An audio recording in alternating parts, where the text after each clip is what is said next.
เทศเพิ่นมาอยู่ลาวเบิ่งเพิ่นก็มาขี่โหงแซ่จานว่ามาอยู่ลาวนี่พระเพทมากใหม่เดี๋ยวค่อยฮู้เพิ่นว่าก็เลยถามมันเจ้าฮู้มักใครทำบ่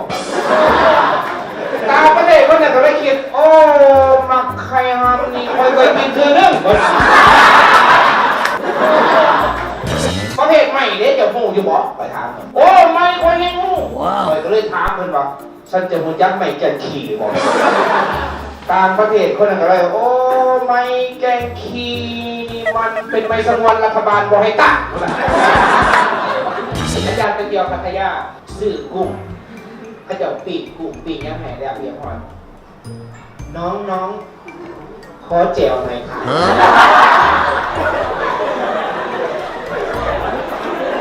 ก็ได้อะไรนะคะขอแจวหน่อยครับเมื่อขับมึงหนีแบบคดีมาเลยนี่เขาก็เลยแจ้วใช่ไหม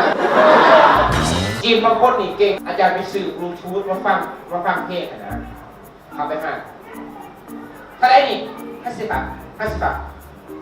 หลังจากอาจารย์ซื้อมาแล้วซื้อเข้าไปเนี่ยคอยซุปได้เลยก่อนนะซุปเดี๋ยวฟังได้เลยบอกฟังได้ต้องมีเมนเลยฮะ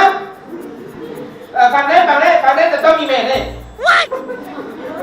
เมย์คอยปัจจุบันเจ้าก็บอกให้ยังเม่นยังนี่นะเม่นยังบอกเนี่ยนี่นะจะกระถอดแม่ของมันนี่นะแม่นี่นะโอ้ยพอว่าฟังได้ต้องมีแม่ได้อย่างนี้ผมว่าขั้นอยากยากให้เป็นนายคนขั้นอยากสารวนให้เอาเมียหน่อยขั้นอยากให้คนปล่อยให้ขี่ใส่กลางทางเวลาเขาเป็นขี่อยู่กลางทางเขาบอกยังตะกี้บักหาอะไรวะเมื่อกี้